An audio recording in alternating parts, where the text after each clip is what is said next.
now. You've got your amazing book, The Good Selfie. Yeah. Tell us a bit about what that is, what that covers. Yeah, so it was a book I wrote for kids and teens, and how it came about is I noticed that I was getting all of these questions from teenagers and kids through email and social media, and some of the questions were quite simple but also quite profound. Like I got a question from a young man who said, what actually matters in life? And I got a question from a young girl saying, I don't look like everyone I see on Instagram, and every time I think about that, I feel like crap. So I had all these questions that I got, and so I pretty much went through all of my emails and all the responses that I've ever written back to these kids, and I put it into a book, and that's how Good Selfie came about. And when I thought about my son and what lessons I would want to instill in him, like we talked about earlier, resilience and confidence and goal setting, knowing that you can achieve things if you really go after them, I guess that's kind of like my legacy to him as well. Tell me, what were the most common questions that, teens and kids ask you? Yeah, they were grouped into five different categories. I had gratitude and self-talk, that little voice in our head which tells us we're not good enough. I had goal setting, and I guess, like, I'll give you one of the questions as an example. It was from that young woman who said, I don't look like everyone I see on Instagram, and every time I think about that, I feel like crap. And how I answered it was that, because people always ask me all the time, how am I so confident? And I don't think they mean it in a bad way. Yeah. But I think what they're asking is, how am I so confident when I look so different? Yeah. And I think it's really important for us to remember that our confidence, it doesn't just come from how we look. And sure, that's... Definitely shouldn't. Yeah, but you also can't say that's not part of it. Yes. Of course it's part of it. If I rocked up to a speech not putting on any makeup, not brushing my hair, not brushing my teeth, wearing my pajamas, would I feel super enthused to go out in front of thousands of people and just own it? Probably not, And you did modelling for a short, space of time, so Yeah. you would have known what it was like to kind of use your looks to, Yeah. be Well, out there. I was pretty awful at modelling. So,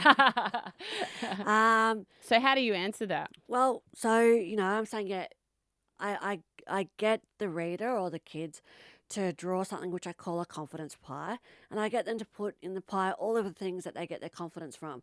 So it might be, sure, from how they look. They might feel confident when they're getting their hair braided. They might feel confident when they do really well in a science exam. They might feel confident when they're out there in the footy field. And by doing that example, I'm trying to illustrate to them that, yeah, your appearance, for sure, that makes part of what your confidence... That's part of what your confidence comes from. But there's also all of these other areas too, which help you to be more confident. What are the techniques that you use to build self-confidence for yourself? Yeah, I think one of my favourite techniques that I use all the time is reframing. And what reframing is, I'll give you an example. So I have about 2 or 3 operations every year, and you can't really look forward to an operation. No, definitely not. And so, with my operations, I do my exercise reframing, and that's, I can look at it through the negative frame, or I can look at it through the positive frame. So the negative frame for my operations, it's scary, it hurts, I have to take time off, I feel sick, I feel vulnerable, and it's really hard to feel good about yourself when you're always having to step back in your life. And for me, it feels like I'm back where I was all those years ago. I feel really incapable and really, to be honest, I feel really pathetic. So if I look at my operations through the negative frame, I think, oh, yeah, I don't really want to have an operation, hey. But I can look at it through the positive frame. What's the positives of having an operation? Wow, how cool is it that we live in Australia? We have access to some of the best medical care in the whole entire world. I get to catch up with all the old medical team who first worked on me, all my favourite doctors and nurses. I get to sit on the couch and watch Netflix straight, just binge watch it. I get to eat ice cream. I get to boss around Michael and my mum. And I also get to improve. Each operation I have, it helps me improve and it helps me to make progress. So if I look at my operations through the positive frame, I think, yeah, it actually doesn't sound that bad. And then I know it's up to me. I can look at it however I want to. And I always choose the positive frame because that, for me, that makes me feel better about the decisions that I make. That's a fabulous way. In my head, I'm already thinking about a situation and exactly using Yeah. that, going, wow, that is, because there is a gift in everything to an extent. And if you can find the positives, which there are always positives, Yeah. then, life and your day is so much better. How have you found bringing your story to teenagers and kids? How have they received it? Well, I like to think that I kind of speak a bit like a kid sometimes, which I think helps me to relate to them better. And to be honest, I actually really like kids. I find them refreshing. I like how honest they are. Adults have all of this filter and bullshit and nuance, and you're like, what is it that you're trying to say? I find it really hard to interpret what adults mean sometimes, but kids just say it how it is, and I think that's really refreshing. Yeah, there's a huge amount of innocence with a child, and they just want to know the answers. Exactly, yeah. They're not trying to tiptoe around it or beat around the bush. They just say it how it is. What do you think, obviously, then, spending quite a bit of time in that field, are the things that kids today are the most worried about?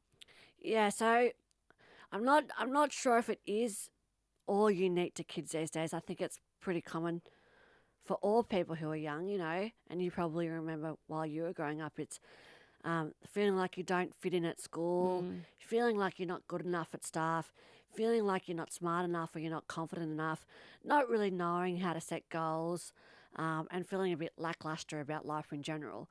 The same can be said for a lot of adults as well. But I do think that these days it is a very different world that kids are growing up with. They're always connected.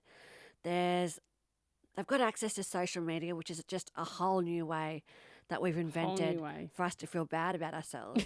Like if you want to feel bad, you just go on Instagram, you start scrolling, and you probably feel a bit crap afterwards, yeah? So I think those challenges are particularly unique to kids these days.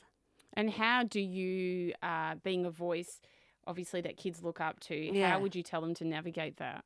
Yeah, well, there's a pretty simple little thing I talk about in my book, Good Selfie. It's that when you're scrolling through Instagram and after you're done, you think about how you feel. And if you feel crap, maybe change up your Instagram feed. So maybe don't follow some people and follow some people's accounts who maybe are more authentic or are more inspiring or are doing really cool things in the world.